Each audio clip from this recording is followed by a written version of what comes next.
લાલજી કાકા મુનિમને બોલાવીને કીધું 5 ગાય લઈ આવો, 5 ગાય લઈ આવો, વાડામાં મૂકી દો.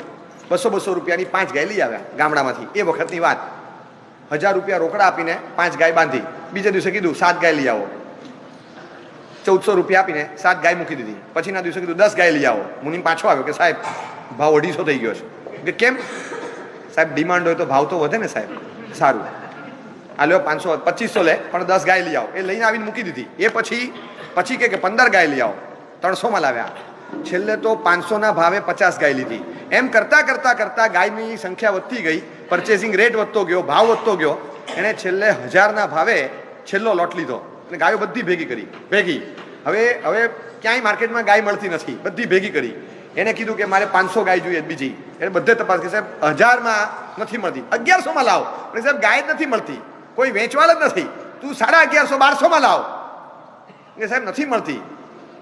એક કામ કર, જો હું 4 ધામની જાત્રાએ જઉં છું, સોમવારે આવું છું પાછો અઠવાડિયામાં, તું ગમે ત્યાંથી 1000 1100 1200 1500, પણ મારે આટલી ગાય જોઈએ 500 ભેગી કર.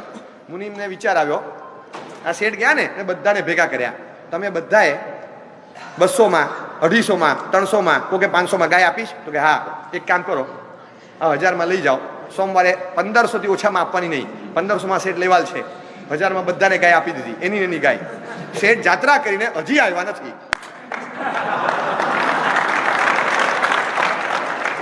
હજી નથી આવ્યા.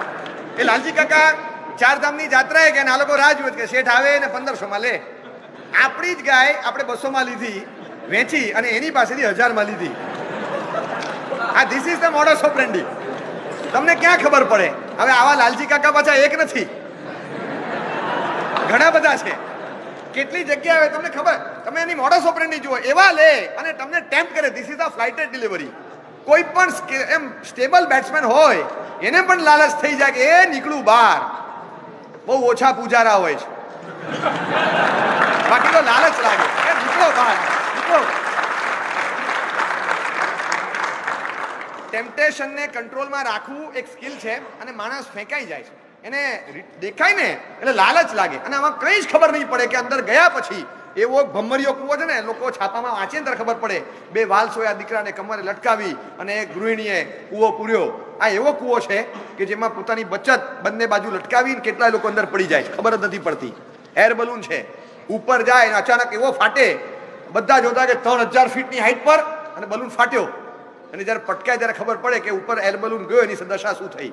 આ એવી બુલેટ ટ્રેન છે કે જે 300ની સ્પીડ દેખાય, પણ ટ્રેક પરથી ઉથલી પડે પછી જે દશા સર્જાય, 300ની સ્પીડે જ્યારે ટ્રેક પરથી ઉથલે ત્યારે આ બુલેટ ટ્રેનનું શું થાય. આ એવો પેરાશૂટ છે જે ગમે ત્યારે બ્રેકઅપ તૂટી જાય છે અને ગમે ત્યારે એ સંકોચાઈને નીચે પડે છે. આ એવો રોપવે છે કે તમને અહીંથી અહીં 2 કલાકમાં પહોંચાડી દે, પણ જો વચ્ચે દોરી તૂટી અને કોઈ સ્ટેશન ન હોય તો તમને લટકતા રાખી દે, અને ક્યાંય ના રહો, તમે ખાઈની ઉપર લટકતા રહો અને વર્ષો સુધી બહાર ના આવો, ખબર જ ના પડે. દિવસમાં ચોક્કસ અત્યારે મેન્ટાલિટી એવી થઈ ગઈ. માર્કેટમાં જવાનો એક સમય હતો કે 5% લોકો પણ આમાં નહોતા. આજે 5% લોકો આની બહાર હશે, બધા જ આમાં ગયા છે, બધા જ. તમારા ગુરખાજીને પૂછજો, એને 200 શેર ક્યાંક એપ્લાય કર્યા હશે. કોઈ આઈપીઓમાં 20 લાગ્યા તો લાગ્યા, નહીં તો જોઈ લેશું. એ ક્યાંક કરે છે. બધાને, રસોઈયાને, ગુરખાને, ધણીધર દેરાસરની બહાર ફૂટપાથ પર જે બેઠા હોય એને, બધાને મનમાં થાય કે આપણે આમાં કંઈક લગાવીએ. બધાને મનમાં થાય. હવે આ બધા જ્યારે એન્ટર થાય ને, it is the best time to quit. ત્યારે નીકળી જવું જોઈએ. આ બધા અંદર આવે, દશા શું થાય ત્યારે? આ શેના કારણે આવે છે? બધાને એમ થાય કે ટેમ્પટેશન આમ સીધું આમ તૈયાર મળે છે, તૈયાર જ, તો આ લઈ લઈએ, અને એના માટે અંદર જતા હોય. એને ખ્યાલ નથી કે અંદર ગયા પછી આપણી દશા શું થશે. એ ટેમ્પટેશન રોકી નથી શકતા. અંદર જાય ને એ વખતે તૈયારી સાથે જતા હોય. એના વાઈફને કે તારા પેલું દાગીને આપને. તો કે કેમ? અત્યારે તું આપ. જો હું તને કહું, આપણે ભલે અહીંયા અત્યારે નારણપુરામાં રહીએ છીએ, આપણે સુખી છીએ, એમાં કંઈ વાંધો નથી, પણ 2 વર્ષ આપ, તને બોપલમાં બંગલો અપાવીશ. 2 વર્ષમાં અત્યારે દાગીના આપ, તને 2 વર્ષમાં દાગીના વિથ બંગલો બધું આપીશ. અને પછી 6 મહિના પછી, અને પછી જુઓ ને એ પતાસાની પોળમાં જગ્યા શોધતો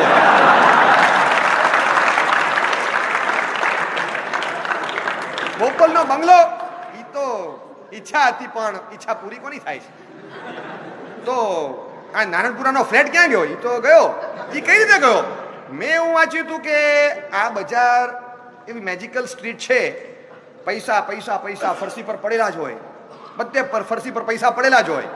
બસ જાઓ અને વીણી વીણીને ખિસ્સામાં નાખો, વીણી વીણીને ખિસ્સામાં નાખો, વીણી વીણીને ખિસ્સામાં નાખો. જેટલા વીણીને ખિસ્સામાં નાખો એટલે તમારા બાપના. એટલે આપણે તો ગયા ત્યાં વીણી વીણીને ખિસ્સામાં નાખો, વીણી વીણીને ખિસ્સામાં નાખો. એ વીણી વીણીને ખિસ્સામાં નાખતા હતા. અમે એક બાજુથી મંદીવાળા ખિસ્સામાંથી કાપી ગયા અને તેજીવાળા મારું પાઉચ ખેંચી ગયા. અને એ બધાને સંભાળવા ગયો, એમાં મારા પોતાના જે ઘરેથી રિક્ષા ભાડાને લઈને નીકળેલો ખિસ્સામાં, એ ફરસી પર પડી ગયા. એ ફરસીમાં જ રહ્યા. તો કે તારી કેપિટલ એ હવે માર્કેટ કેપિટલ. મારી કેપ એ my cap has become a market cap. હું ટોપી વગરનો માણસ થઈ ગયો. એ ગઈ ખબર જ ના પડે. રૂપિયો રૂપિયાને ખેંચે, રૂપિયો રૂપિયાને ખેંચે. અને માણસ છે ને લાલચમાં આવે, મંદિરમાં જઈને ભંડાર પાસે ઉભો રહે 5નો સિક્કો લઈને, આમ નાખે નહીં. કેમ? આ રૂપિયો રૂપિયાને ખેંચશે હમણાં.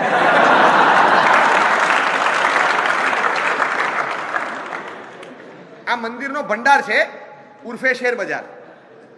પોતાના ઘરનો 5નો સિક્કો લઈને ઉભો રહે આ મંદિરના ભંડાર ઉર્ફે શેર બજારની ઉપર કે મારો રૂપિયો રૂપિયાને ખેંચશે.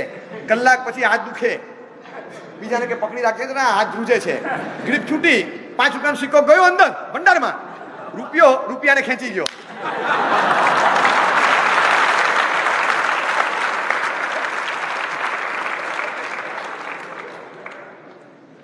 મને આશ્ચર્ય થાય છે કે તમે એક બાજુ પીડા ભોગો છો અને પાછા તાળી પાડો છો.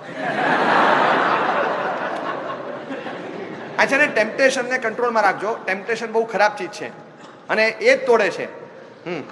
સ્ટેટિસ્ટિક્સ એમ કે છે આજથી 30 વર્ષ 25 વર્ષ પહેલા કોઈ 2 લાખ રૂપિયા ઇન્ફોસિસ, TCS કે એવી કોઈ ટેકનોલોજી સ્ટોક્સમાં ઇન્વેસ્ટ કર્યા હોય તો આજે કરોડો રૂપિયા થઈ ગયા.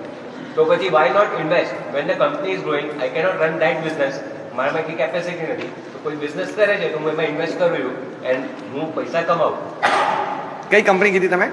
ઇન્ફોસિસ, TCS, વિપ્રો.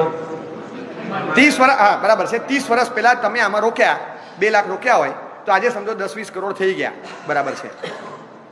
હવે હું આ ફિલ્ડનો નથી છતાં મારા રીડિંગ નોલેજથી તમને ખાલી ક્વેશ્ચન પૂછું કે 30 વર્ષ પહેલા જેને 10-20 કરોડના રિલાયન્સ પાવર, સુઝલોન આ બધું લીધું હોય એને આજે કેટલા?